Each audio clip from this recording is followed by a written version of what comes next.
You make a plan, but you build in flexibility. Um, a plan might be more aspirational than anything, kind of an expectation setting exercise, but you got to appreciate somewhere in that 36, 40, however many hours, you will deviate from plan. And you just got to build the network around you to help you make that transition, make that jump. Running 100 miles seems impossible, and maybe even kind of crazy. And it is, but we believe in big crazy dreams. That's why we ran 100 miles. It was such a life-changing experience for us, we decided to devote this podcast to preparing and inspiring you to run your first ultra race. Are you ready to feel the highest highs and the lowest lows? Are you ready to do what you once thought was impossible? Are you ready for your trail to 100?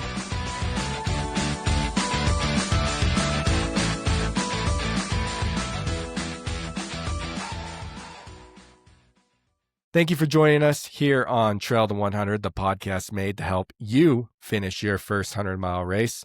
My name is Jacob Bateman, and today I was joined by, I want to say my good friend Denis Cook, but I don't know if I can say that, but that's just how Denis makes you feel, guys.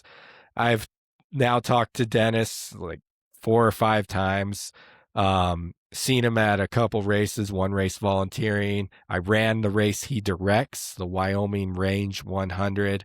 And I talked to him on the phone and just observed who this man is through race director meetings and seeing him in the trail running community. And all I can say is this, guys, man, when I grow up, I want to be like Denis. Denis cares about others. He cares about the trails. He cares about the experiences, the life-changing experiences that people can experience out there on a trail, especially on a 100-mile race. And it shows in this conversation in what he's able to share. It shows in the way that he lives. And he just had so many good points and nuggets to share about what it means to be a trail runner. So let's just get straight to it, guys. Denis Cook. All right, Denis, thank you so much for joining me today on the podcast. I am so excited to talk with the Wyoming Range 100 race director here on Trail to 100. Oh, Jacob, thanks for having me. Thanks for putting this together. Big fan of what you do. Some of your guests are folks that I, admire personally. Both as a runner, race director, and just someone who enjoys watching other people accomplish things. So yeah, excited for our conversation. Yeah, and speaking of that, I don't know if I ever really have made a connection here. The first time I met you, Denis, I was doing the Scout 100 in 2022 or 20, I don't even remember. One of those years. I think it was 2023. The 2020. time moves fast, but I think it was 23. Okay. No, I think that lines up. That lines up now that you say that. Okay. I met you. I'm at mile 75 of the Scout 100. And I am sitting at an aid station and telling the lady, I think I'm going to pull. I told her that this is it. It had been a race of throwing up, of the runs the other way for the last 20, 30 miles had hit me strong. And I was done at that point. Mentally, I finally just checked out and I was like, I'm done, stopping every 10, 15 minutes to relieve myself out of one end or the other. And so I'm sitting there sipping on some soup. I see my good friend, Jimmy Thomas. Yeah, he was a neighbor to my wife when she was growing up. And so that's how I came in contact with him. First real ultra runner I ever talked to was Jimmy Thomas. So I see him come up and I had thoroughly written Jimmy off. I'd ran a good section of the course with him at the beginning. He told me how his ankle was kind of swelling up on him, hurting him. And I thought he had dropped because I thought there could not be another runner on the course behind me because I'm in that spiraling mindset, you know, I'm the last runner. There's no way I'm even going to make the next aid station cutoff. It's over. And then I see Jimmy pop up out of nowhere, and this pacer that he has that's just hounding him to get in and get out and just bringing this energy and yelling and I'm like, what is going on? And Jimmy sees me and he's like, Jacob, he's like, you coming? Let's go. And I was like, I don't know, Jimmy. I think I'm out. And Jimmy's like, no. And then you heard this conversation going on, and you overheard Jimmy calling me Jacob, I think, and you're like, Jacob, get your butt out and get out of here, like, get down the mountain with us. And something about that energy just I don't know, it flipped a switch in me, and seeing Jimmy there and seeing that he was still going and the energy you guys brought, and I was like, you know what? I can at least go one more aid station. And so I got up and followed you guys down the mountain, and ended up being a great race that finished strong, and that was probably my strongest 100-mile finish ever.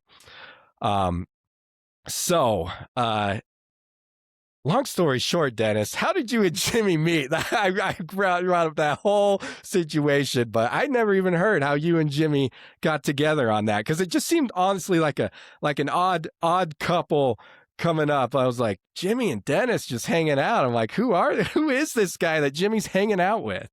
I think odd couple is a great way to describe it. So Jimmy had finished the Wyoming Range 100 perhaps the year before, so 22, maybe 21. I don't remember exactly. But Jimmy did something that every race director just adores, which is at the end of the race, just a hearty, personal, kind of deep eye contact thank you. We talked about the race, his race, the vision for the event long term. And he's just, if you know Jimmy, he's a warm guy. He's a nice guy. He's got a great family around him. And we just hit it off. And I can talk trail for days on end. So I don't know how exactly it came up, but, we stayed in contact after the Wyoming Range 100. And Jimmy asked me if I would pace him at Scout. I was fortunate enough to find the finish line there in 2019. Had volunteered at that race for several years as well. And maybe a tangential story, I was in this sort of really big training block personally, and I thought, go back to Scout, crazy pretty. Luke, the RD, is a great guy. Just kind of insert myself in that community. And by the way, spend 40, 50 great miles with a great guy. Scout is probably 2.5 hours from my house. So it was kind of a no-brainer.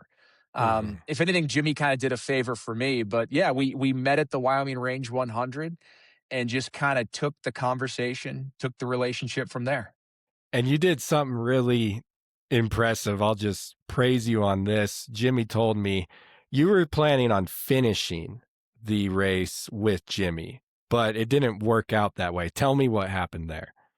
Well, it's Jimmy's kind. I mean, we had talked about, I think I did 25 miles with him. I was debating going for the full 40, maybe 45. I forget the exact distance, but so the tangential story, I was fortunate enough to get into the Western States 100 after 11 glorious years on the wait list. It was my third finish. And my goal at, I guess, 40 at that time was to beat my 22-year-old self. It was one of my first 100s. Yeah. And so I trained super hard. I mean, I think as you finish more 100s, I think there kind of becomes this muscle memory where, frankly, you don't have to train nearly as hard as you used to. That's not necessarily advice, but it's easy to say, if I just do a couple things right, I'm going to finish and I'm going to finish strong. But I told myself, no, I got to go full bore. I want to do this right. And I want to beat my 22-year-old self. And so going back to the Scout with Jimmy, I had this nagging feeling like I was a week out from Western. I just didn't feel like 40 miles was really the right solution. I guess 2 weeks out from the race, that I had this training plan. It included tapering. Like I've never really tapered. I've just sort of like let my legs decide, but I told no, I got to taper. And it's funny when I told Jimmy, I'm not sure I'm feeling the full 40, but if you need me, I'm there for the full 40. Let's just play it by ear. I forget which aid station it was at, but his wife, she's like, "Oh, he's fine. You're good. Get out of here. Go home." So she gave me the permission to leave Jimmy to his own devices, and probably mile 80, I think it was. I'm of the mind if you can still breathe at mile 80, there's a pretty good chance you're going to find your way to the finish. And I think Scout in particular is unique in that most runners by mile 80, it's the next morning. You kind of got that sunrise feeling in you. And I could just see it in Jimmy's eyes. He had it done. I mean, the race was over for him. So I skedaddled on back home and then followed along online to watch him to the finish. And correct me if I'm wrong. I could be completely wrong here. I thought Jimmy had told me you originally were going to do him from like mile 80 to 100, pace him there. But you saw that his pace was starting to drag behind, and you realize I got to intervene a little earlier if he's going to make these cutoffs. Jacob, you are jogging my memory. So I was actually, that's right. I was volunteering at the race. Whatever aid station's right at the edge of town. I should know it, but I don't. I've volunteered there several times. City Creek. Thank you. City Creek. Jimmy came in, and I do think he was bringing up the rear. And I don't recall if he explicitly asked or if I volunteered it, but I thought, you know what, this might be a good time to jump in. So I completely forgot. That's right. Yeah. And again, he did me a favor. Who doesn't love to run? Who doesn't love jumping into 100? So yeah. I think I joined him at City Creek and then found my way back to my car eventually.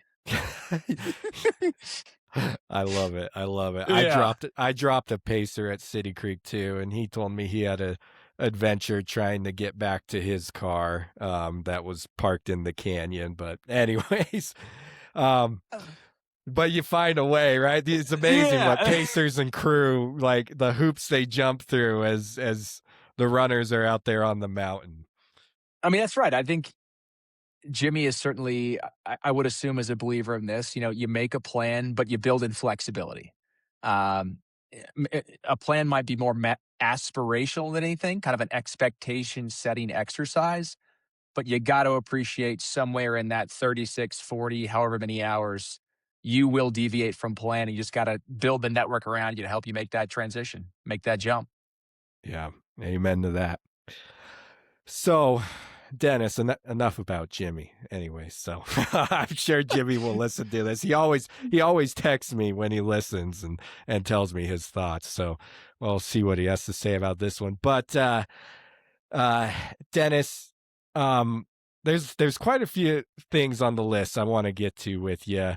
I love your passion. I've talked to you a couple times about trail running. I could tell you're a passionate man who loves the trail running scene, wants to bring a lot of good and help others out in it. And when I sent you an email pertaining, just kind of giving you a little overview of things we might talk about, and I asked for a few pictures from you that we could share on social media, and you sent me these pictures, and this is what you said about each one. And I'm just going to read what you said because I found this really unique. You said, because I just asked for pictures of you running, or at a race or whatever.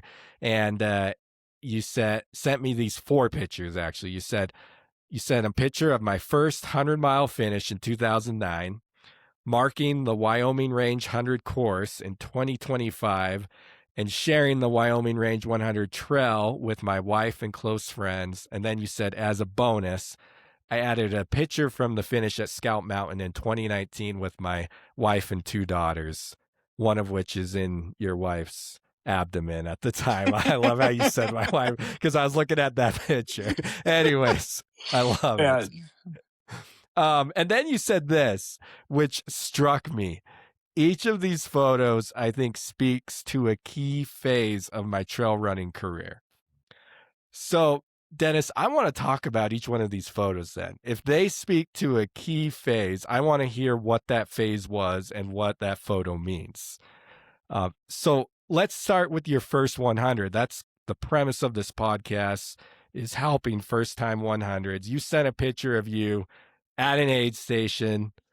Can't quite tell what you're holding there. Looks like some sort of cup, maybe a a granola bar of some sort. Yeah, it's dark. You're looking down. You look like you're soaking wet in the picture. So tell me about that phase, about that race. Why does that picture have a significance to you? It was my first 100-mile finish, and that followed my first DNF. So I was introduced to trail running through a friend, um, and that same friend then introduced me to ultra marathons, and I was instantly attracted to it for a host of reasons, and kind of jumped into the deep, what I perceived as jumping into the deep end. Um, and then went into my first 100-mile start in 2008 at the Massanutten Mountain Trails 100, MMT 100. It's in Virginia. I'm an East Coast transplant, and no idea what I was doing. Um, Call me just young and foolish. I sort of figured, like, I'm a decent athlete. I can just muscle my way through this. I've run 30 Yeah. miles. I've run 40 miles. How hard could it be? Mental Um, toughness, right? that's right. That's all it And just, takes. of course, completely blew up at, like, I don't know, actually it was mile 69, because I remember the aid station. Um, Walked for like another 15 miles, got what I thought was within spitting distance to finish, and then just timed out. Um, and it's like, anyone who's been there, DNFing is so disheartening. You play every step through your mind over and over again.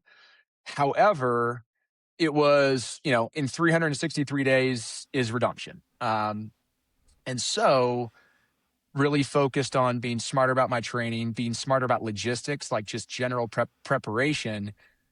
And the reason I love this picture is because, like, that's pretty much mile 69 exactly a year later.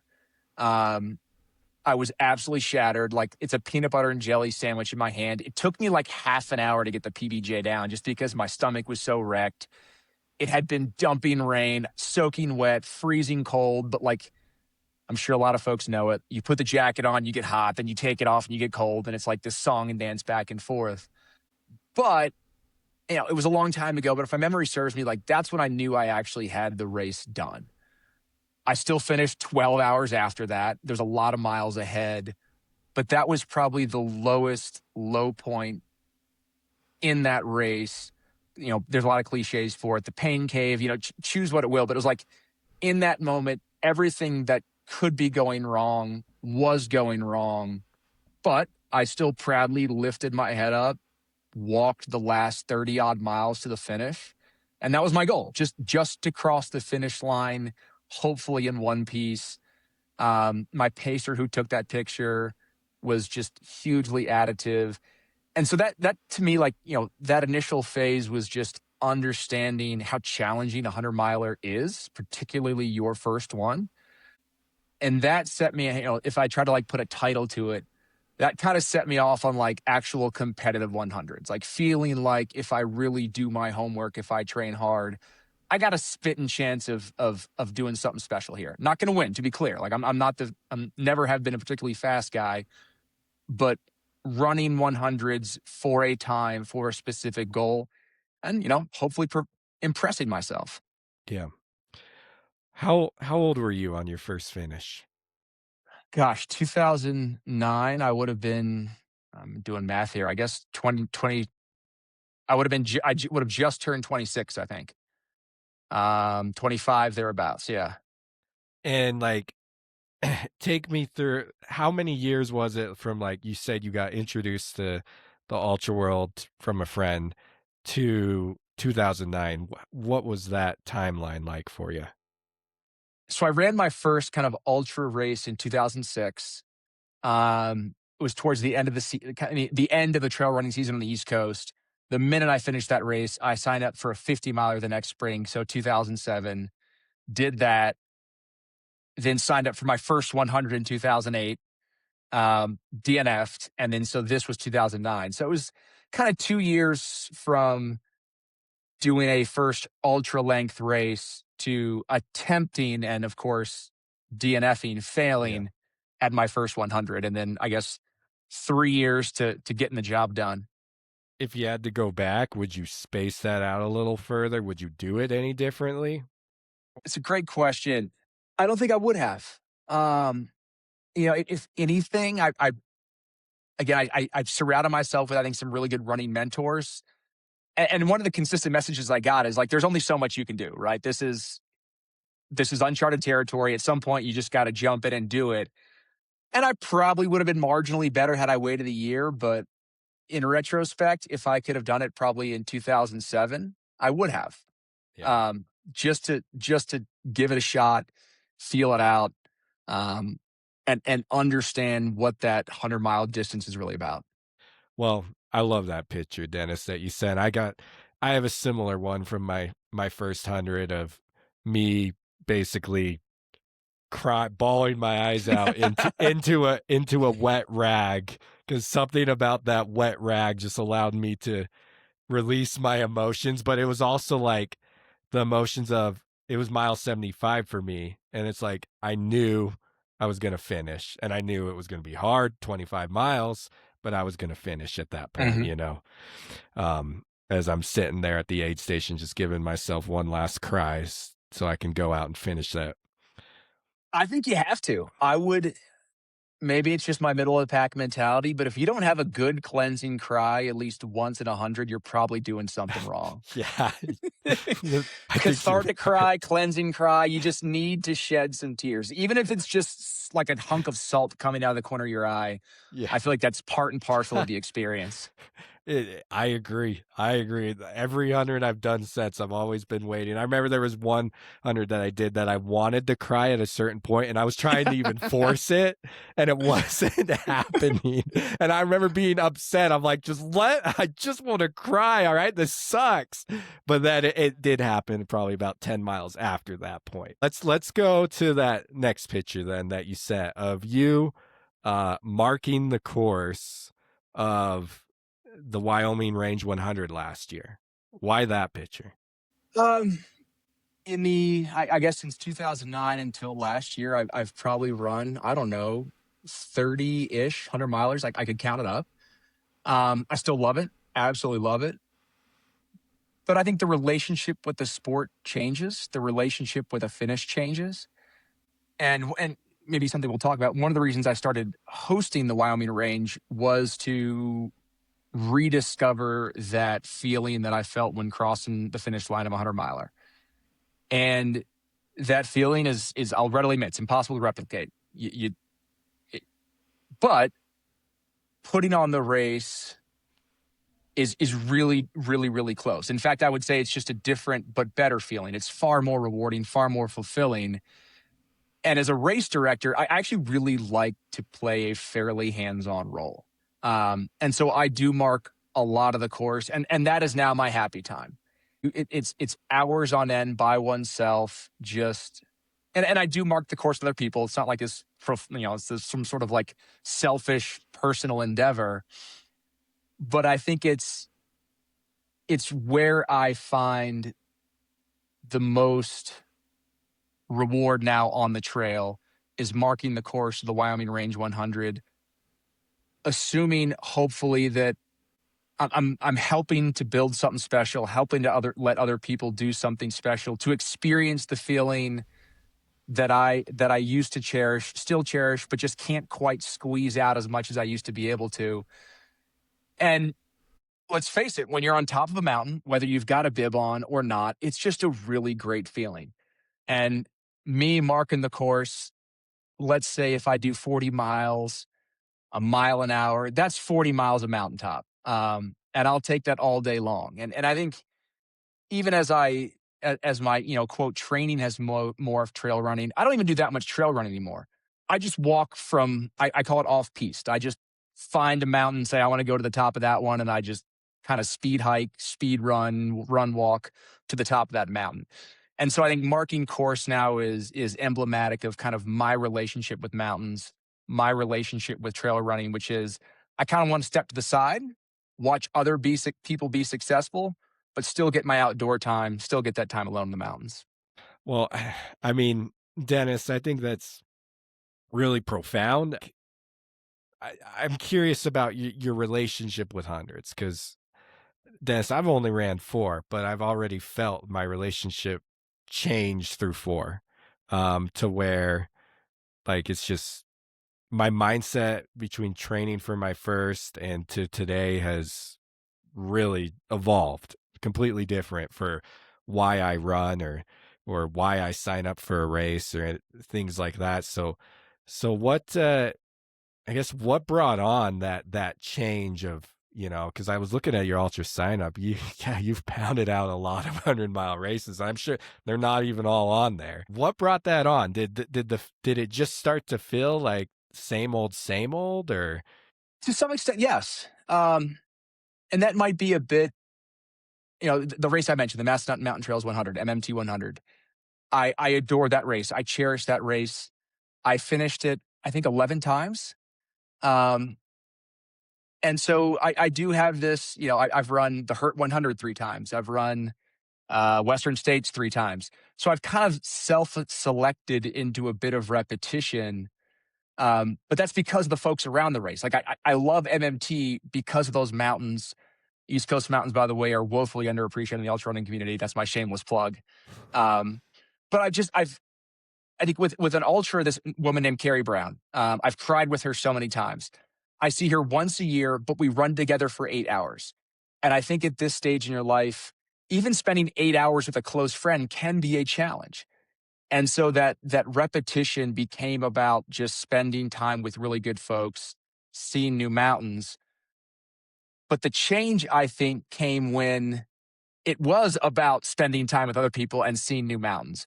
And, introduce a wife, introduce kids. There's other ways to do that. When it's not just about the finish, it's not just about the training block, it's catching up with my good buddy Keith. It's catching up with my good buddy Jack, Alex, Scott. I mean, the list goes on, catching up with Carrie, catching up with Sheila. And we can just go do that and pound out 40 miles on our own on the weekends. Um, and so I wouldn't say it was a single thing. It was just Yeah. this sort of morphine relationship of, okay, I don't get the same deep sense of reward. Maybe I'm just getting older and slower, but that sense of accomplishment, tangible sense of accomplishment at the finish started to come secondary to just being around others and maybe watching other people be successful. It sounds cliched, but as someone who started running ultras and hundreds relatively young, relatively early, I've been fortunate enough to watch other people kind of launch their journey, and it's so much more rewarding to watch someone else suffer through their first 100-mile finish, to bounce back from the depths, to come back to life at mile 75, than it is to do it yourself. Yeah. And you can do that by volunteering. You can do that by pacing. You can do that by race directing.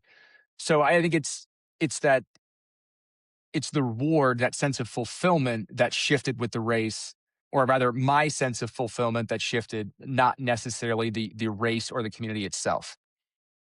I love that, and that I identify with that. Yeah, agree 100%.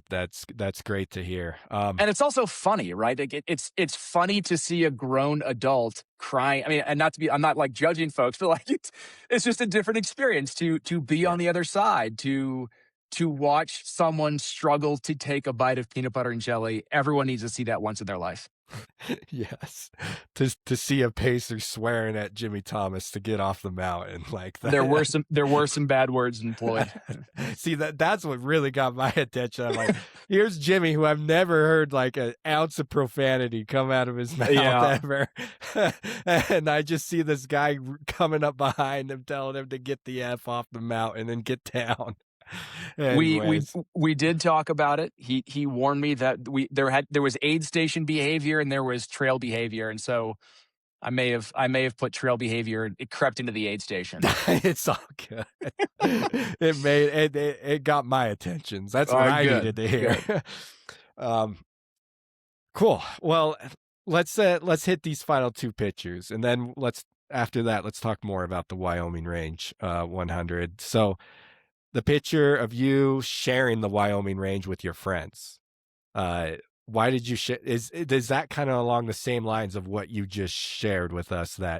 That's you encapsulating trail running becoming more about being in the mountains with people you love and sharing that rather than the finish.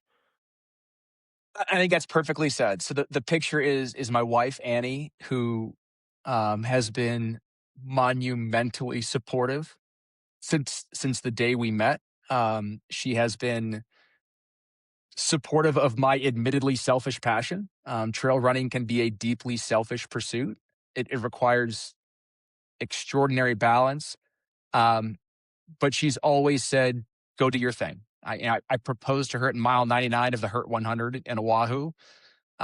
We honeymooned in Chamonix for UTMB when she was 7.5 months pregnant. Oh, Uh, gosh. and Wow. I would rather run 20 miles, 10 miles, 5 miles with her than knock off another 100. It's just sort of a cornerstone of our relationship.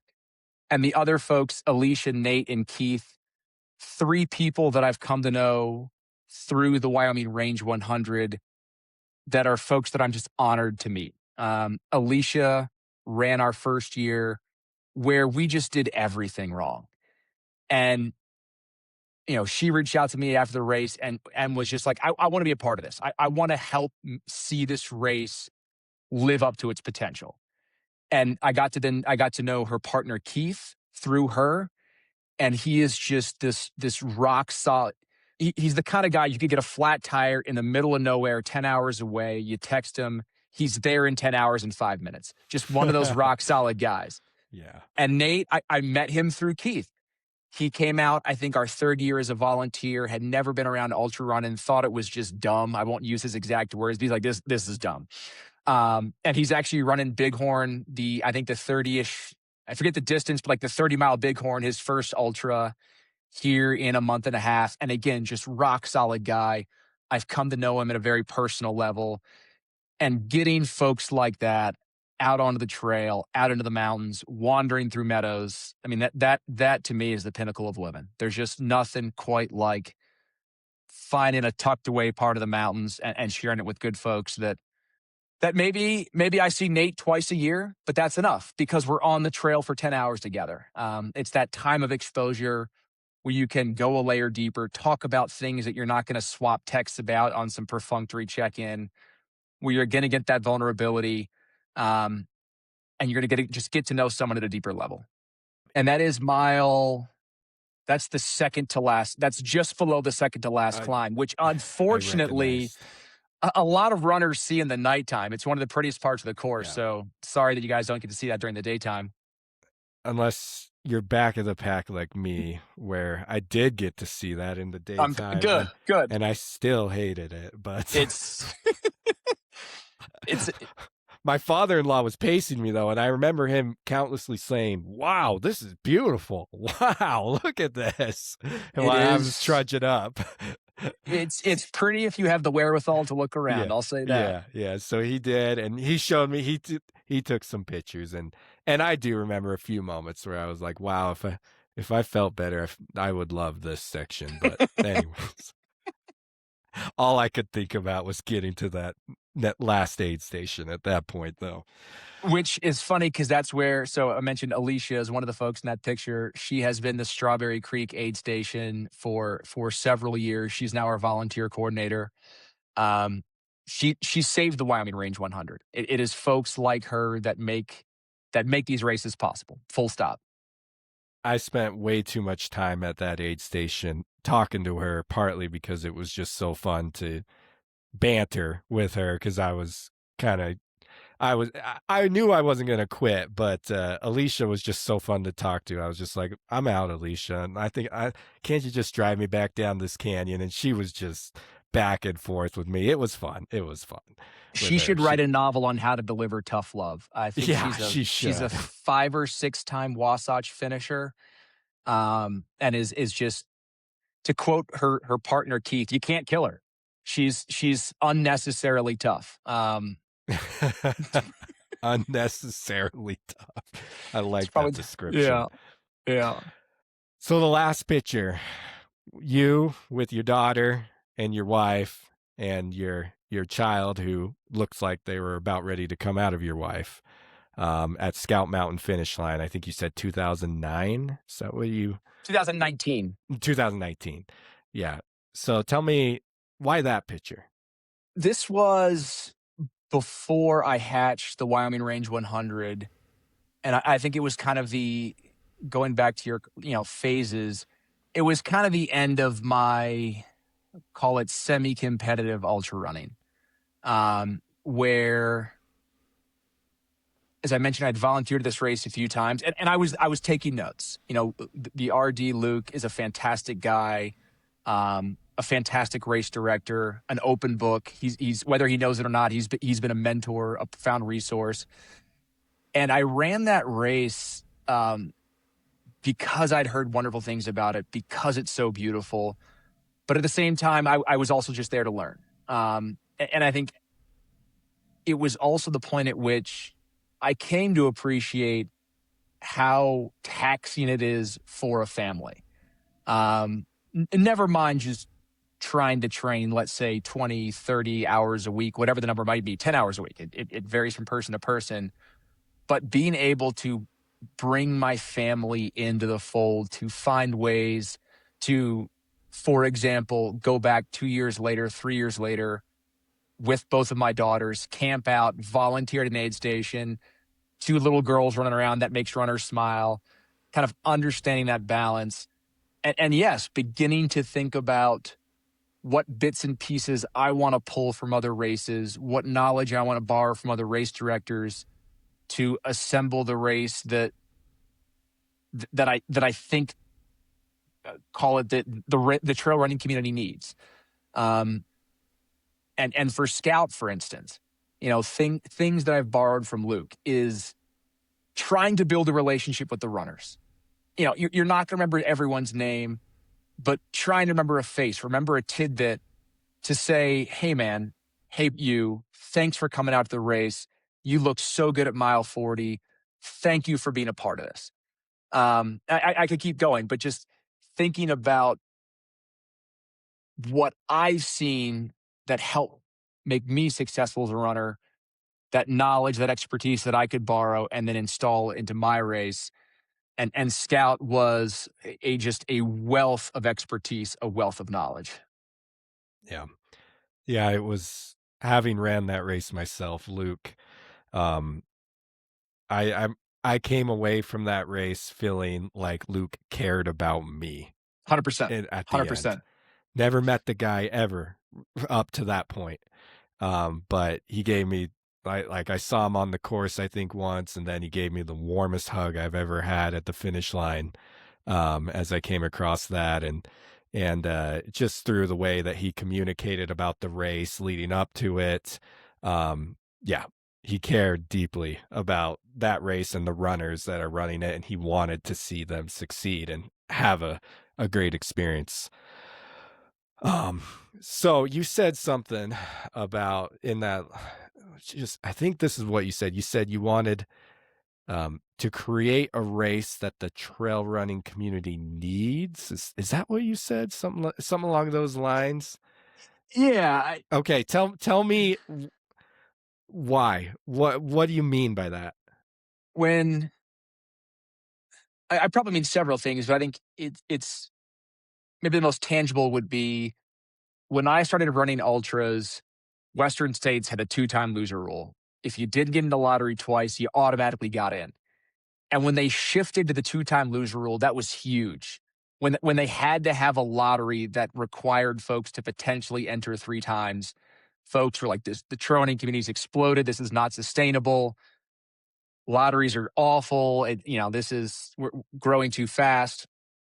And of course, we all learn, we all adjust. But I did feel like, call it, classic point-to-point, logistically complex, big mountain Western run that was overwhelmingly single track, overwhelmingly remote. I always like to run where other people aren't. I recognize a bit of a hypocrisy there when it comes to hosting a trail run there. Yeah. But it was building a race that I think was emblematic of a, quote, old school, simplistic, rugged, mountains in your face type of running. there is no shortage of amazing races out there. I love running new races. I love running races that are on their first or second year where the race director is working out the kinks just to see new mountains and meet new people. But I did feel like there was space for a really big Mountain West 100 that kind of harkened back to those days of I'm going to start in one town, I'm going to finish in another town, and I'm going to see very few things man-made in between. I'm just going to see mountains. And you created that. And everything you said is why I chose Wyoming Range, as you say it. Like people would ask me, I was like, I felt like it was a true, almost mountain man race, where you, you got to be alone on single track in the middle of nowhere. Or no track. Let's set expectations. Exactly. Actually, the trail plays hide and go seek at points. I was surprised. The trail was better than I expected, to be honest. I had a couple moments where I thought, okay, am I on it? But for the most part, I was like, no, I'm on it. I like to tell people each year it gets a little bit easier. As we pound the trail in, as we make the trail better, every year, the times will drop by, call it 5 minutes because the course gradually gets better.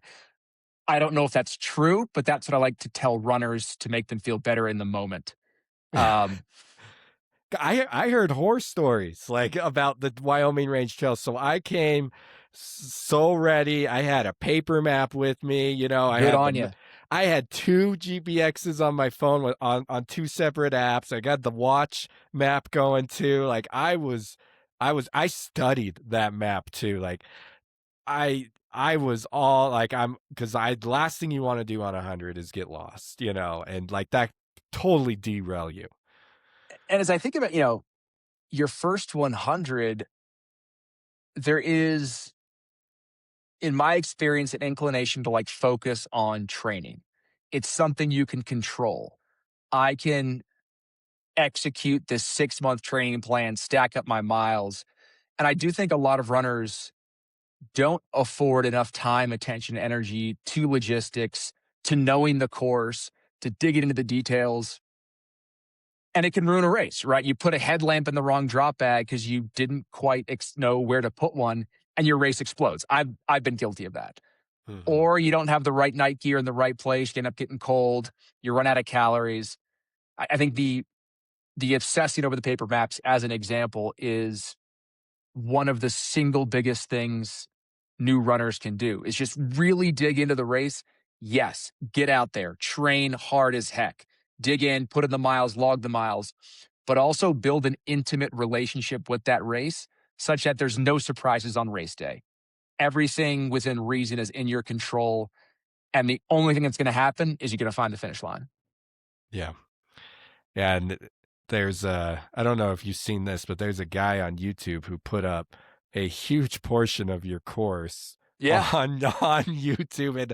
And I watched every minute of that as I got ready for the race. My personal great guy. He's actually coming back this year to run it again. Awesome. There's I forget which video it is, but like it's at night and there's just like this gnarly washout. Yeah. And we debated, we like the race. Actually, Alicia, I mentioned, she was marking that section with me. We're like, we'll just put a flag here, folks. You'll figure it out. And afterwards, I think 6 folks were like, that was awful. That was not safe. And I was like, yeah, but you remember it. Oh, gosh. That you do. And I cursed your name a couple times. Good. And I remember saying to my pacer, I don't know what Dennis is thinking. This is not safe out here. But yes, I remember it. Yeah, it's and I love to see it, right? I'm not admittedly a huge like social media guy, but I just love to see that knowledge sharing because it's going to make the next person that much more successful. Yeah. As the race move forward, as more and more folks finish it, experience it, add to that story, it's just going to make it that much more accessible for the next person so that they can hopefully have as rewarding experience as the folks who went before them. So as a 100-mile race director of a grassroots race, it's been 5 years now that the race has been going? This 2026 will be our 6th running. We did cancel our first year because of COVID-19. Okay. So, which frankly gave us a lot of breathing room. I mean, we did a lot of the Yeah. legwork, but it also gave us kind of a moment to step back and think bigger picture. Yeah, I bet. As a race director, what have you observed? And you can even just talk about specific runners or moments or just in general. What have you observed from runners who have ran the Wyoming Range that maybe is a common theme to them being successful in finishing it and finishing strong? In no particular order, support network. I mean, you mentioned having a great pace, your great crew. I think this race gets super lonely. It's aid stations are 10 miles apart, which in some sections an average duration of 6 hours. I mean, and Yeah. because it's only 100 runners, you may not see another person for 6 hours, and that's a whole other layer of complexity. I think a lot of ultra runners haven't experienced. So having a crew and pacer or pacers to simply support you, challenge you, has been a huge differentiator. Um, you said it, and I'll echo it, is just really doing the homework around some of the challenge the course presents. Knowing that some of the aid stations are 15 miles apart, Box Canyon to Roaring Fork Lakes, that's a long stretch. There's the night before the race, we most folks camp at the start. I get to talk to a lot of runners, and as much as I hate to like proactively judge or judge at all, you can definitely see the runners who have done their homework and you're like, yeah, I'm going to see you at the finish. They know what's ahead. They've talked to prior finishers. They have a sense of what getting themselves into. And then maybe if I kind of channel my inner Jimmy, just good old fashioned blind grit. I think this is a race where I think very few runners come out saying I didn't have a low spot. I think there are, I have had races where I felt like everything went right. Like I had a plan, I executed that plan, and I finished and I exceeded my goals. And I can't look back and say I'd do X, Y, or Z differently. I'm sure it's happened at the Wyoming Range 100, but it seems less prevalent. And so recognizing that for most runners, something does go really, really wrong, just powering through that is hugely, hugely differentiated in terms of getting to the finish. Just saying like, okay, I'm 6 hours off my target pace.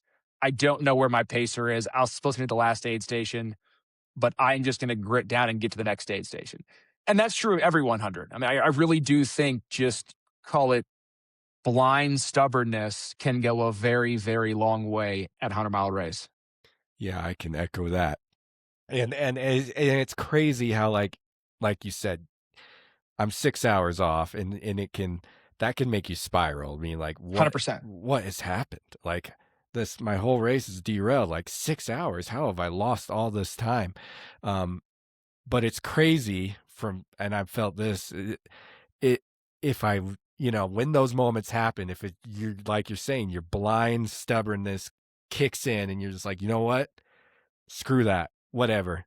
That's old news. Right now it's about getting to the finish. How honestly, in those next 20, 30 miles, whatever you have left, how much time you'll actually start to chime off there at the end if you just keep moving forward and don't spiral because you're a few hours off of that time that you thought was going to be your goal time, And maybe this is my shameless like race director biased view is I personally think the Wyoming Range is the prettiest 100 in the country. It's not, I know that, but it's like my kid. Like this is my baby. Yeah. So I do Your tell third runners. child. That's right.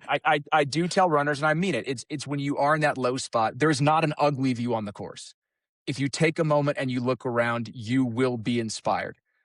There's some dense timber areas where, you might get a little tired of looking at the same old Engelmann spruce every now and again, but that race will never leave you uninspired if you just take a moment to pick your head up, look around, and draw on that energy of this is a remarkably beautiful, special corner of the country.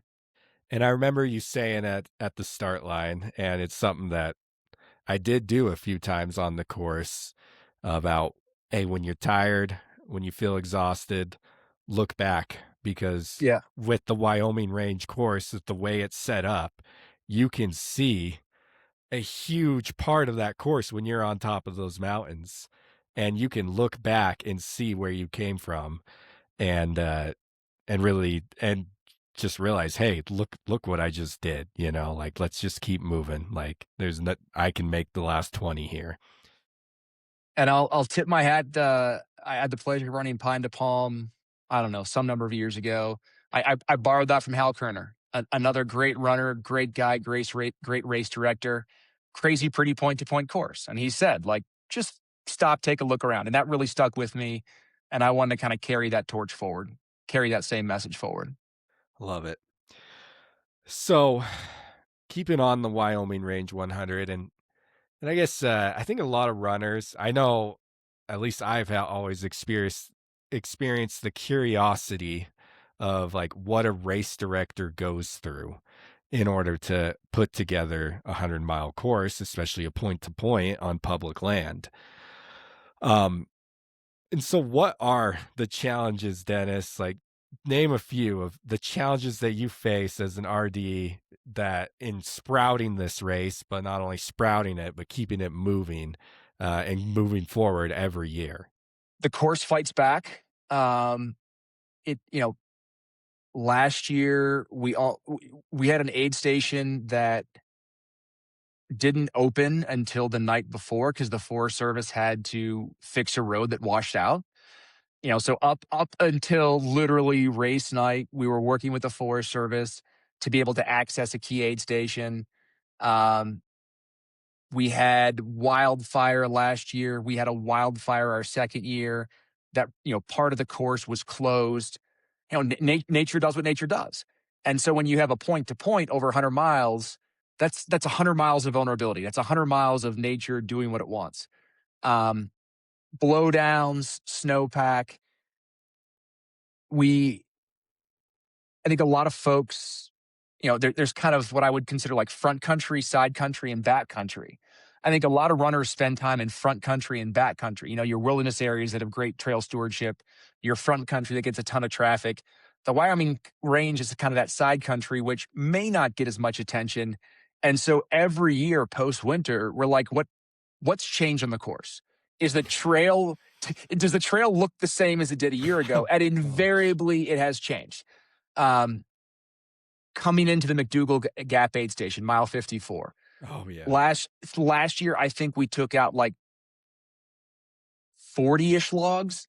Year before, we took out 60 logs. Year before, we took out 80 logs. Like the forest just keeps fighting back. So there is this very kind of mechanical consideration of getting the course runner ready, that will persist. As long as we host the Wyoming Range on those trails will fight back.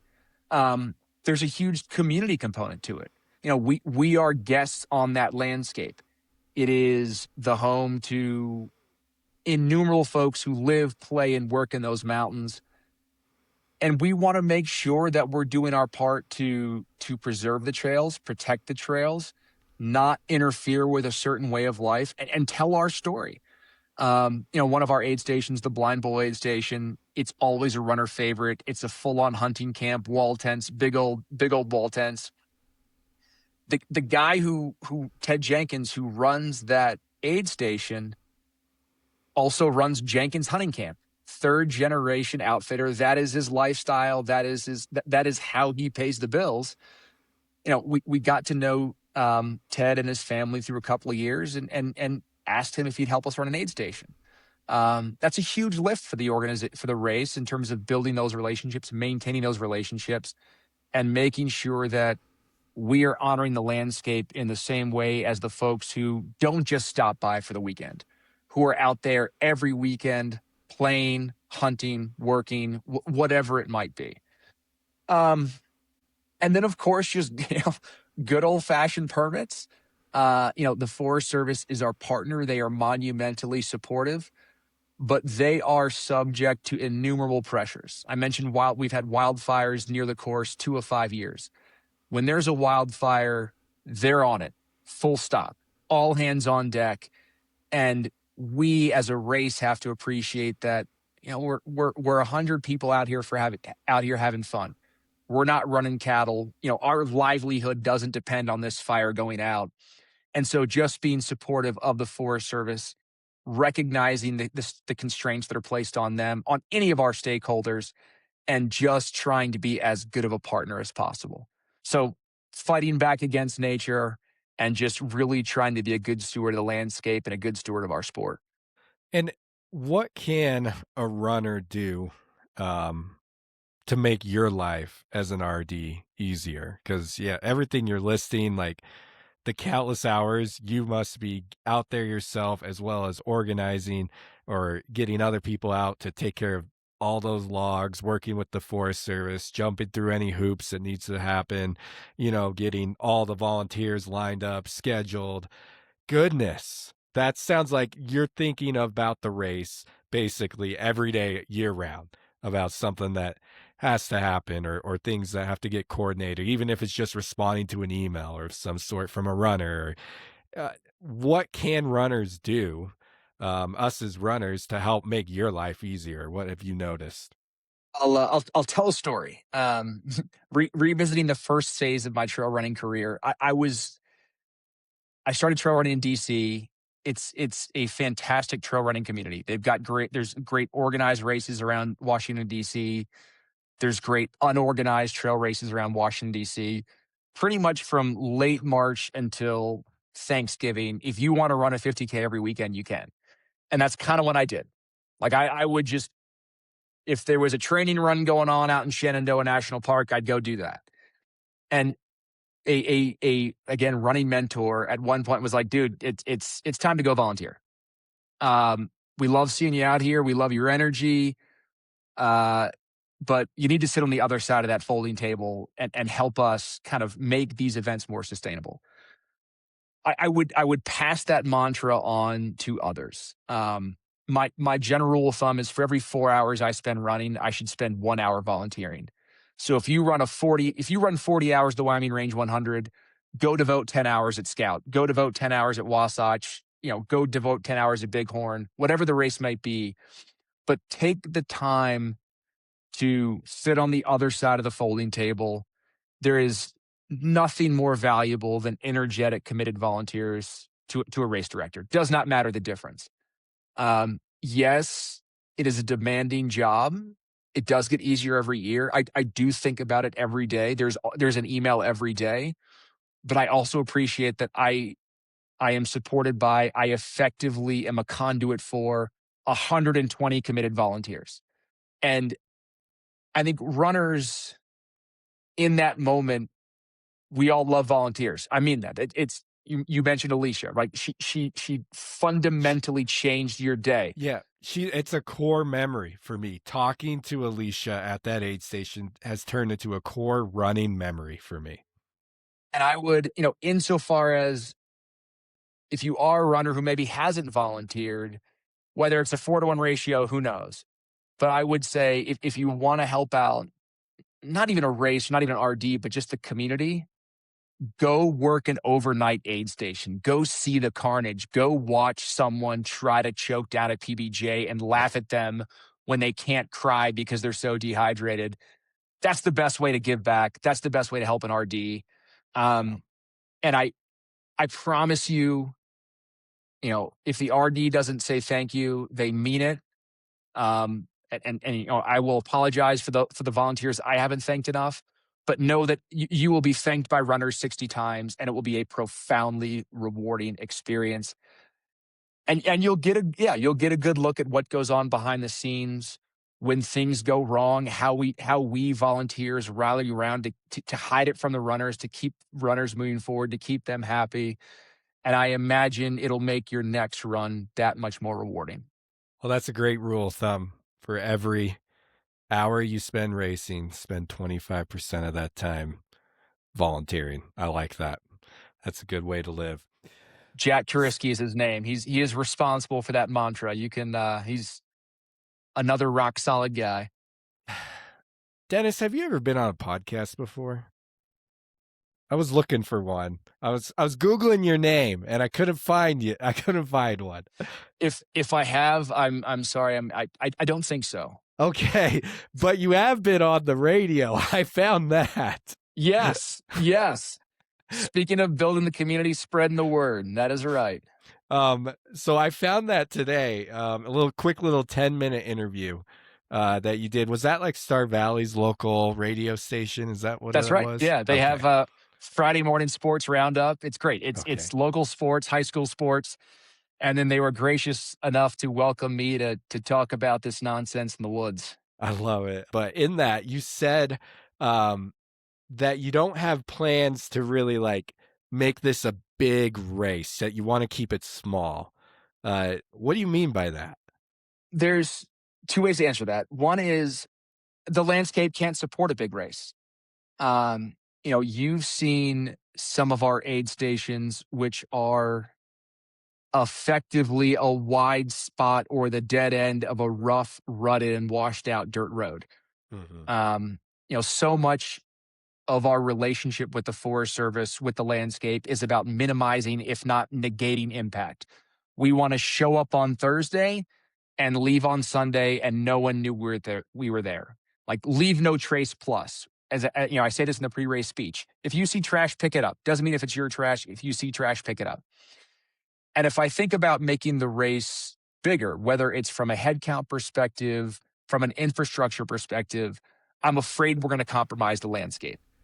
I go back to my comment of, acknowledging the hypocrisy of, I found those mountains because a buddy said there's no one there. Go run 30 miles, you won't see a person, and that held true. So I want to honor the reason that brought me there in the first place. And to me, whether it's 100 runners, 105, there's just this natural cap above which the landscape can't support it. And I think that would flow through to the culture of the race. I do want runners to be alone for 4, 5, 6 hours at a time. That is part of the challenge. That is part of the experience. I want runners to hopefully realize that from the start to the finish, the only man-made things they see are a couple of dilapidated shacks, one road, and a couple of pit toilets. That if they close their eyes for 4 minutes through the entire race, they will see nothing man-made.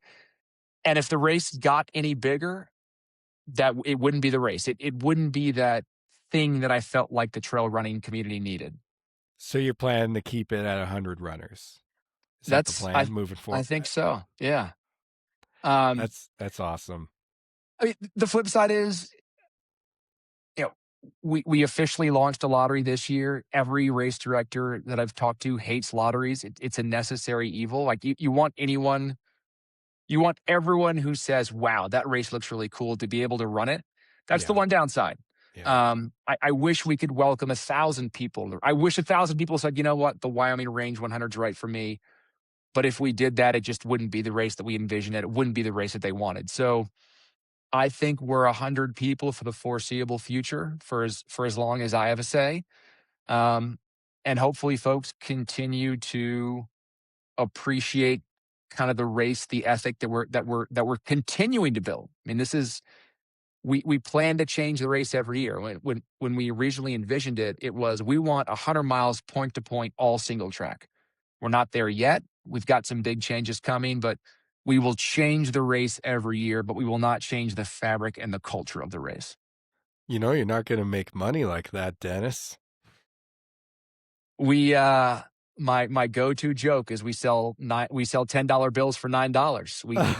They fly off the shelf. We never set out to make money. We will never make money. I can say that confidently. Our goal is to hopefully break even.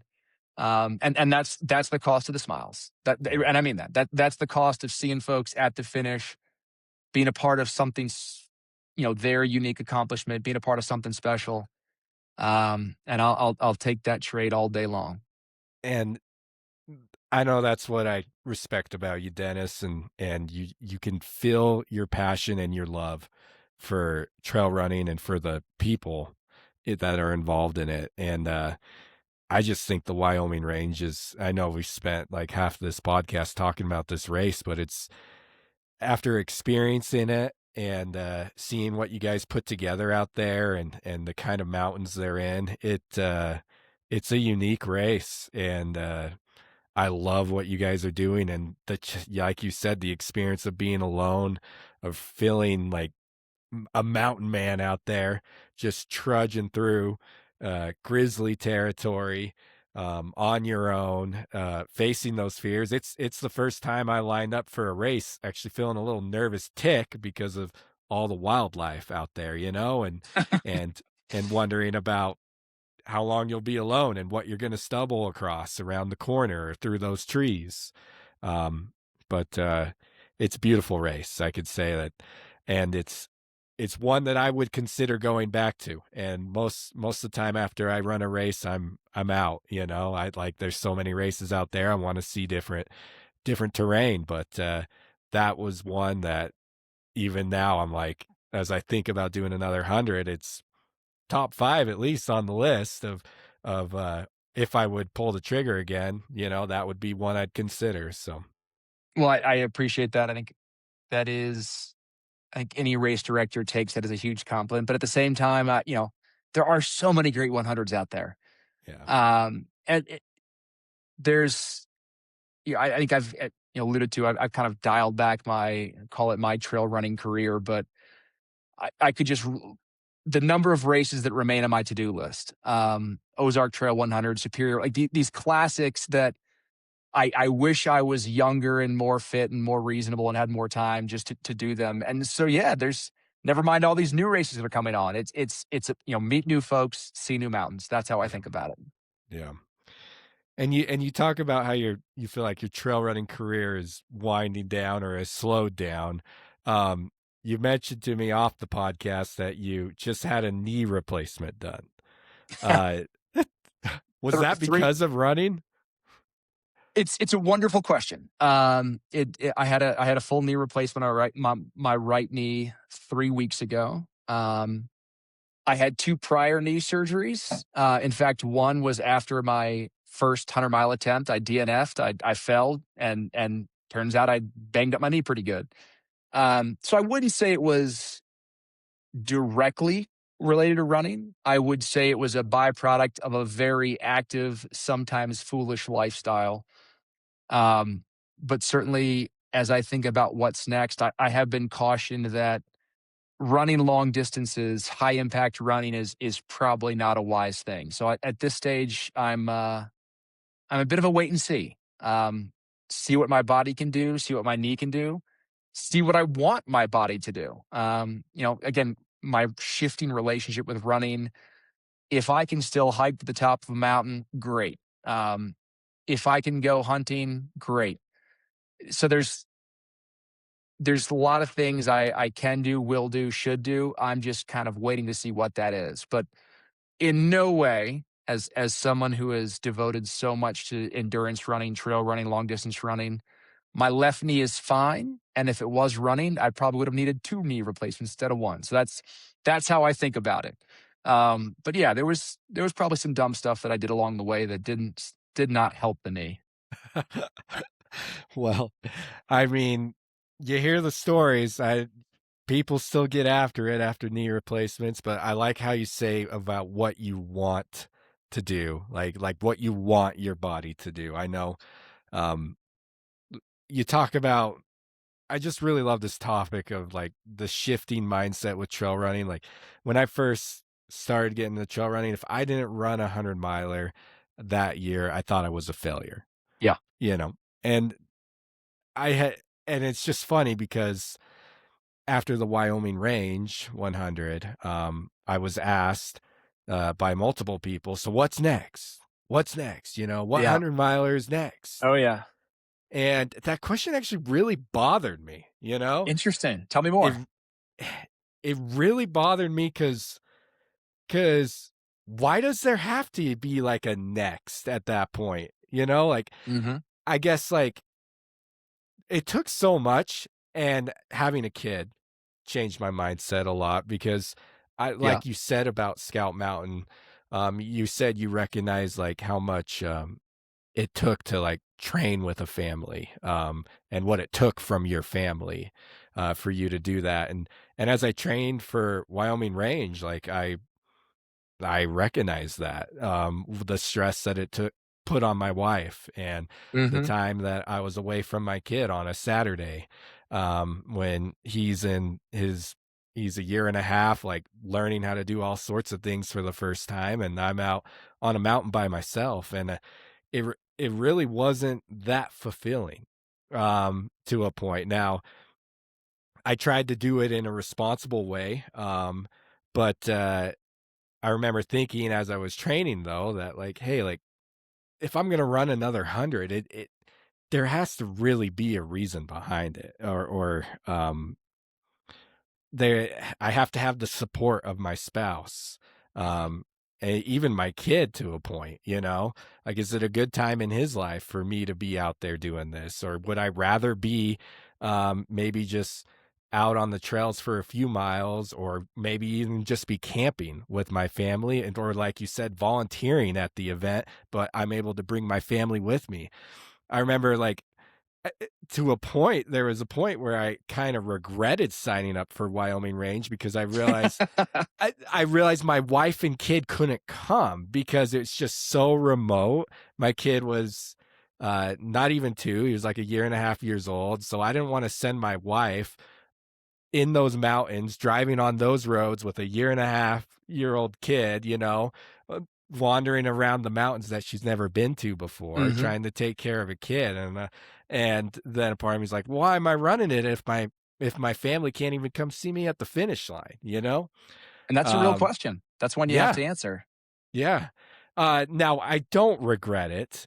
I loved the race. Melody supported me from afar. She even watched my tracker, and I had the Garmin, GPS going, and she that last stretch, well, I was doing that from like 8 p.m. to 2 in the morning, and she stayed up and she was running on the treadmill here at the Oh, house because she's that's yeah, super special. I didn't it know wa that. That's super special. yeah, it was, and I was getting texts from her saying, "I'm going on this treadmill until I see your tracker, cross that finish line." It makes me a little emotional just thinking about that And it should. That's super special. that my wife would support me in that way, staying up till, that, and then anyway, so she still was able to support me, and I still felt like she sent a couple notes with my crew to give to me, and so it was a great experience that I felt did still bond me to my family. But I don't know. Like like you said, I think there are phases where running 100 miles is needed and good for you. And there's phases where, maybe just spending time with loved ones in the mountains is all you need at that point in your life. Yeah, I don't know what year it was, but I took a year off, and it was not intentional. I didn't plan to go on like a trail running sabbatical. Just sort of life got in the way. But man, when I went back to that next 100 coming back, it felt so good. Yeah. Um, I'm not sure not necessarily a recommendation, but it did kind of rekindle the fire of, oh yeah, this is what it's like to spend 30 odd hours in the mountains. And yeah, I really miss this. Yeah, and that's what I've actually started to do. And it's I've felt that same thing of only once have I run 100 mile or back to back years. And I've realized that in every other year just feels better for me. And it just almost gives me more freedom Hmm. and feels like I have more control of my life, that I'm not like a slave to the trail running in a sense. I don't know if that, I love it. I tell you, people are probably listening like, why does this guy even have a podcast about running? I love it, but there's just there I think any good thing can be taken too far to a point. 100%. Yeah, And where that line is, it is, of course, person to person, but I yeah, imagine we all know where it is. yeah, And I don't necessarily need a GPS watch yelling at me because I'm off my training plan. I can yell at yep, myself if and when I need to. yep. Agreed, agreed. Well, Dennis, I've enjoyed this conversation. Like, thank you so much for what you do in the trail community. It's been awesome to get to know you through a couple phone calls, seeing you out directing the Wyoming Range and what you do helping Jimmy Thomas get to the finish line. Like, every interaction I have from you, I feel uplifted and ready to go attack life. So thanks for being who you are, and thanks for coming on this podcast today. Well, Jacob, I thank you. That really does mean a lot. Yeah, it is my pleasure. Thank you for what you do. The first 100 is the hardest.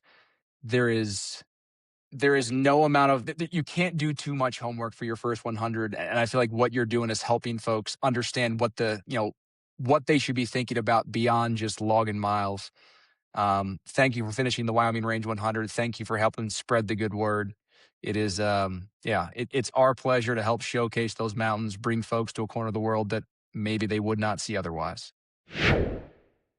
So a big thank you goes out to Denis for coming on the podcast. Can you feel his love, guys? His passion? Gosh, I like that guy. I like that guy a lot. So thank you, Denis, for what you bring into this trail world. Keep doing what you're doing. And guys, if you're looking for a race, the Wyoming Range, I cannot recommend it enough. I know it beat me down. You can go listen to my episode where I recap it. It beat me down. But isn't that what we're looking for in these kind of races? That kind of adventure to have. It's worth it. Whether you live close or far to that course, it's worth giving a go. It will be an experience you don't ever forget. And it shows that Denis truly cares. When you're out there, you feel his love and his care. He gave me a Pepsi water bottle. You can listen to my episode. A half drinking Pepsi. When I needed an extra bottle, he took that Pepsi out of his truck, chugged the rest of it, handed it to me, said, "Go get it." That's the kind of race director I want to run a race for. And just a reminder for everyone about our Trail to 100 races that we are putting on this year. There is the Bear River Trail Race on July 11th. That is happening here in Evanston, Wyoming. It runs along the Bear River and the High Plains. There's a 17-mile course, a half marathon, and a 10K. It is a great race for beginner trail runners. The 17-miler has about 1,100 feet of verts, so you still get some good hills to go up and down, but nothing that's just going to put you on your butt entirely. It'll just make your butt a little bit sore. So we'd love to see you guys out there. That race is sponsored by Ogden Running Company and Star Valley Health. You can check out their links in our show notes. Appreciate them in helping to make that race possible. And this year, for the first time, we're putting on the Uinta Wilderness Ultra. We will have a half marathon and a marathon plus distance. It's 27 miles. That will be happening August 22nd in the world-renowned Uinta Mountains. We are so excited to bring that and hopefully work on establishing the Uinta Ultra there in those mountains that do not have an ultra marathon. This is the first ultra marathon in the Uintas. So come join us for our inaugural year there on August 22nd. I will post the links to all the races, the Wyoming Range, Bear River Trail Race, Uinta Wilderness Ultra in the show notes below. Guys, thank you so much for joining us. And remember, if you want to run 100 miles, make it happen.